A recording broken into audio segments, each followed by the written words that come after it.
I wanted to make this video to talk about the books that I've really enjoyed in 2021. I categorize them in fiction and nonfiction categories, and I'm going to share them from my least favorite book to my most favorite book. Starting off the fiction section of this video, number 9 on my list is Little Fires Everywhere by Celeste Ng. I was intrigued by the cover. I often am. I know there's the adage, don't judge a book by its cover, but I always tend to judge a book by its cover because I feel that if they put a lot of heart and effort into drawing the reader in through an image, then they must put a lot of effort in to their writing as well. This book has a whole lot of drama in it and a lot of tea. I would say it's a good beach read. I wasn't personally satisfied with the ending. On a positive note, it is a page turner, so it definitely leaves you wanting more from the story. And with the multiple character plots within the story, flipping from one chapter to another, I think it's very engaging and interesting. But because the ending wasn't my cup of tea, it's my least favorite fiction book that I read in 2021, although I do understand why a lot of people would like it. Number 8 is The Starless Sea by Erin Morgenstern. This book was recommended to me by my sisters, and I would say I'm not the biggest fan of the fantasy genre, and that's because I feel that nothing is off limits within the genre itself, and this can lead to unbelievable stories that are really interesting and engaging. Also, it can be somewhat of a cop-out, at least for me, because of the fact that anything can happen in the story. And again, with the ending of this book, I felt that everything was wrapped up very nicely in a quick succession. It didn't feel believable even though everything in the book that was happening was already unbelievable to begin with. But if you enjoy fantasy books, the character development and emotions that the characters portray within the book are very engaging and lead to very likable characters that you root for throughout the whole entirety of the plot. And I'm always a sucker for characters who aren't exactly sure what to do in their life and are chasing their purpose and dream. And the plot and theme of this book is to chase your dreams and find your path. So that was one part of the book that I enjoyed and kept me engaged throughout the whole process. Number 7 on my list is Interior Chinatown by Charles Yu. Interior Chinatown won the National Book Award for Fiction in 2020. The book is written in script form, as one would read in a TV show script. And while this unique way of writing is very interesting, sometimes I felt that this style of writing was confusing and needed to be read multiple times in order to grasp the full understanding of the narrative. In Interior Chinatown, I enjoyed the author's portrayal of the Chinese American experience and the difficulties of breaking into the racial barriers of Hollywood. Another thing I enjoyed about the book, and I enjoy about books in general, is when they're short, because it feels like you're making a lot of progress, and I think I finished this book in about 3 or 4 days. I would recommend. The 6th book on my list is The White Tiger by Arvind Adiga. The White Tiger won the Man Booker Prize in 2008, and I can definitely see why. First off, it is a page turner. The author sets the story in the backdrop of Bangalore, India, which seems like a crazy, chaotic, and lively place. And the main protagonist is both a likable character who you can empathize with because of his struggle, but also one that you can dislike easily because of his conniving nature and his greed and the way he tries to make it in the world. I thought the character development of the main protagonist took place in a unique way, mainly because the start of the story starts off in a non-linear fashion. The protagonist writes a letter to a high-up Chinese official about entrepreneurship and all of the success that he's garnered. Meanwhile, we come to learn throughout the story that the protagonist comes from a poor family and his father is a rickshaw driver. This was definitely a book that I enjoyed. It was really easy to read, fun to read, really engaging. Number 5 is Children Playing Before a Statue of Hercules, curated by David Sedaris. I'm a big fan of David Sedaris' work. I love the way he infuses comedy into quirky moments in life, and I've been reading his work for a while now. And this is a collection of short stories that he curated. So I was very curious to find out what kind of stories Sedaris liked and what really got him excited in the creative space. Some of the stories in this collection are pretty chaotic and have a good dose of dark humor, while other stories are more poignant and take place in the backdrop of everyday suburban life. I think it's always interesting to see where your opinion can differ from the author. You might love some stories and some stories you might care less for. And it's always interesting to see how your opinions intersect. And I always love a good short story collection. And especially the last story I thought was really impactful, emotional, and took place at a moment in life that I did not expect. So I liked it a lot. Number 4 on this list is Flowers for Algernon by Daniel Keyes. I was very surprised that this book was written in the 1950s.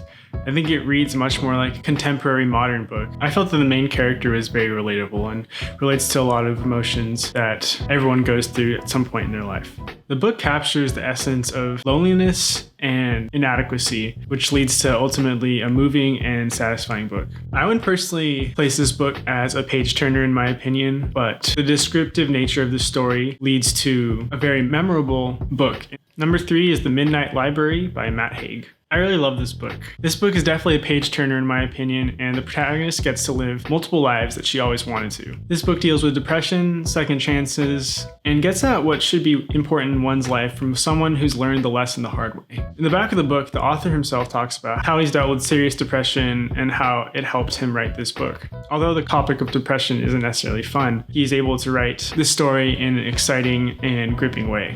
Highly recommend. Books 2 and 1 are a tie for me, and they are The Kite Runner by Khaled Hosseini and Kafka on the Shore by Murakami Haruki. I would say The Kite Runner is a modern day classic. It's got war, grief, betrayal, and hope, all while you get to learn about the dysfunctional and chaotic history of Afghanistan and its cultural implications, all wrapped up in a page turner from front to end. Kafka on the Shore by Murakami Haruki is my mom's favorite book, and I was a little apprehensive to pick it up at first because of the long page count. I normally don't have anything against long books, I just know that they are a commitment, and sometimes I don't have the patience to sit down and read them. Anyone who enjoys Murakami's work definitely would enjoy this one. This is one of his most famous books. I think this could also be a potentially good entry point for anyone trying to get into Murakami Haruki. For me, this book captures the beauty of everyday life. It also captures the essence of identity and finding oneself along the journey. It's full of beautiful descriptions of Japan and the joy and gratitude of being alive. It also reminds me a bit of a Ghibli film for adults. It is in the magical realism genre of fiction, and you'll see why soon after starting the book. This book may hit a little harder depending on where you are in your life stage. I feel that I'm at a place of trying to find myself professionally in life currently. This book felt very relevant to me this year. I think it's a beautiful story and could not recommend enough. Now with the nonfiction section, starting with book number 12, The Social Animal by David Brooks.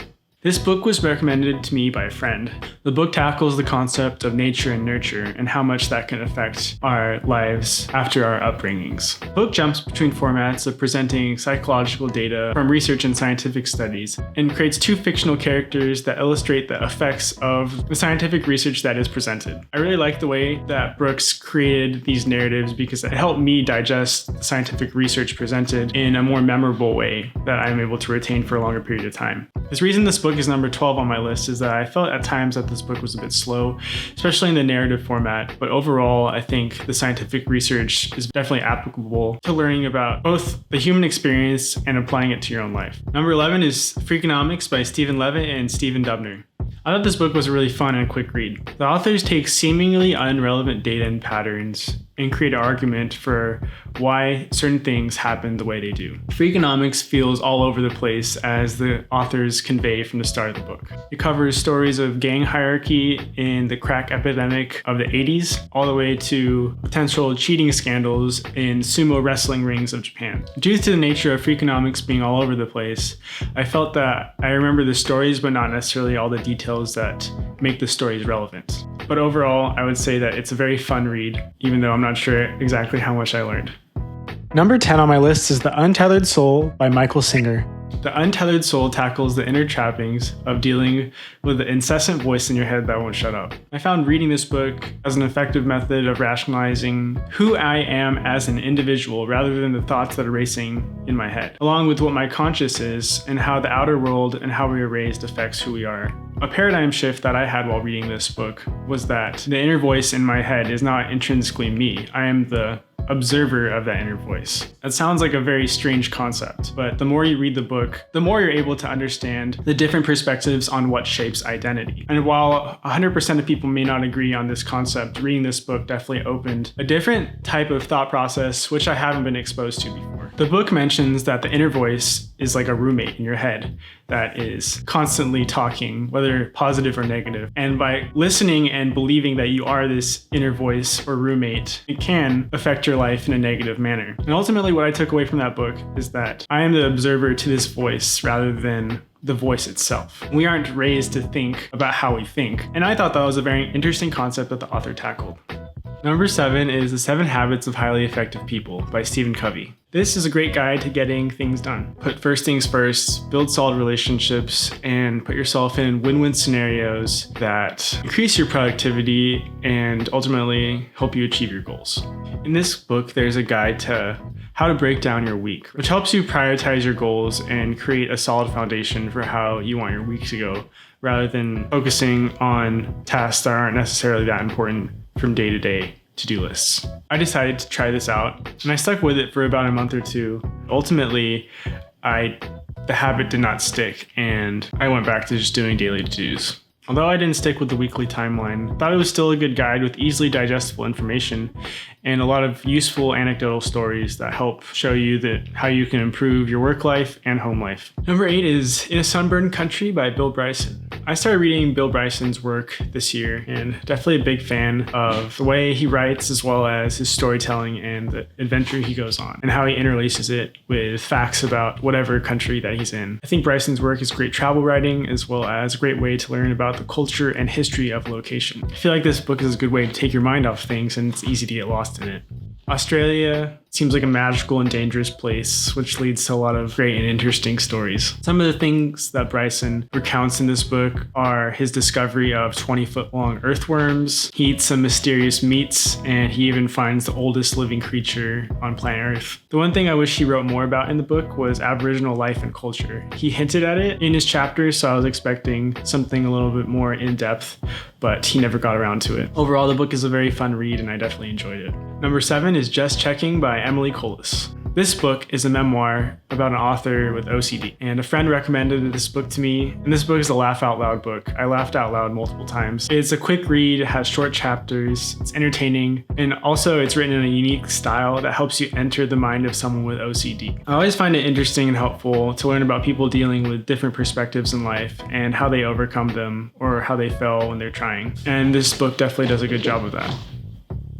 Number 6 is A Walk in the Woods by Bill Bryson. This is another Bill Bryson book, and it takes you along the journey of him trying to hike the Appalachian Trail from beginning to end. You get to learn about the history, the culture, and the flora and fauna of the Appalachian Trail, something that many people probably don't know much about. I had no idea about, but it has a very interesting and eclectic history. For example, the Appalachian Trail was once a huge tourist destination with many ornate hotels along the way. Bryson recounts that this is his first time doing any strenuous hiking of long distance, and he doesn't want to do it alone, so he decides to invite his inexperienced but opinionated friend Stephen Katz for company. This leads to a very volatile yet lovable dynamic between the two and creates for a great story about getting way in over your head. Number 5 is Crying in H Mart by Michelle Zauner. I found a lot of parallels between my life and this book, which I think is one of the reasons why it's so high on my list. When I picked this book up, I thought it was going to be more of quirky, anecdotal stories of Zauner's life, but definitely had a lot more trauma and intense moments than I anticipated. This is a memoir that deals with grief, family dynamics, having an identity that's stuck between two cultures, and chasing one's dreams. I related to the duality of living in America as a mixed race individual and also traveling overseas to visit family and not feeling a part of either, essentially.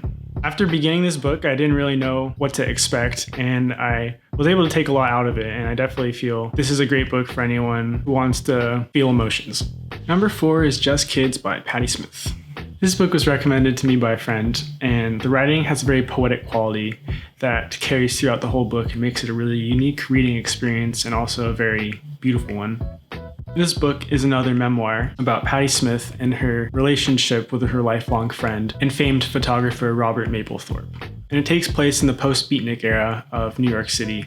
It's really a roller coaster of a story. You get to experience Smith's entirety of her stay in New York City and all of the crazy characters she meets along the way. Having lived in New York City for a year, I related to a lot of the descriptions and locations that Smith talks about in her book, which added to the charm of it. I really enjoyed reading in the morning for some reason. I think because of the descriptive and poetic nature of the book, it really felt nice to read in the morning sunlight.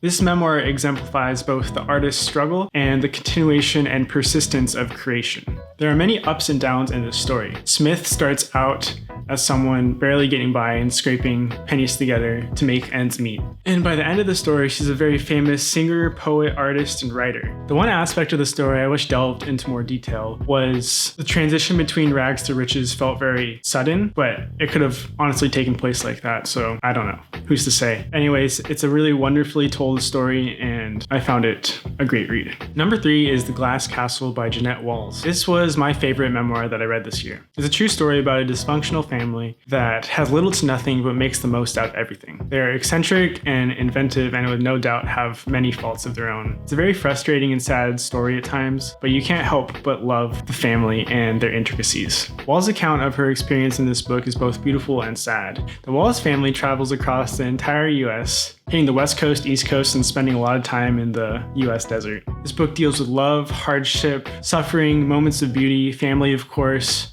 embarrassment, and ultimately acceptance. The way Walls writes this story really makes you feel part of the family and at least get a glimpse of their experience. And ultimately, I love this book. Number 2 on this list is Atomic Habits by James Clear. In this book, the author claims that habits are everything, and by the end of the book, I truly believe that they are. In this book, Clear claims that daily habits lead to exponential growth and gains or exponential suffering and pain. I mean, habits can be both positive or negative, and the more you do them, the more they can lead in one direction or the other. Another thing I learned from this book is rather than setting goals, it's better to figure out your identity. So another example that Clear mentions is that if you're trying to quit smoking, rather than say, I'm trying to quit smoking, people have better success rates when they say that they're not smokers. So having that identity shift can really change both your mentality and the way that you view your life and the goals surrounding your identity. This was the first book I read this year, and I still think about it at the end of the year. There's also a great quick read newsletter that Clear sends out every Thursday that I would also recommend. Again, this is a useful book for anyone to read that will help make the most out of their day and ultimately help improve their life. Number 1 on my list is The Body by Bill Bryson. This was the first book I picked up by Bill Bryson, and it's different from his travel accounts. Rather, Bryson gives you a guide to the body from head to toe.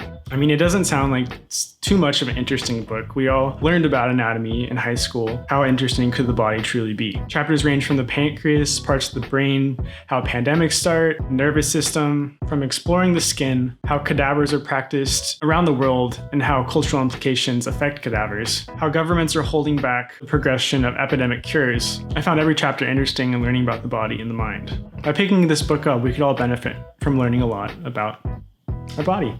Well, there you have it. These are the 21 books that I finished this year and would totally recommend. Thank you so much for watching to the end of the video. And if you have any books that you think that I would like, or any books that really impacted your life in a positive way, please leave them in the comments down below.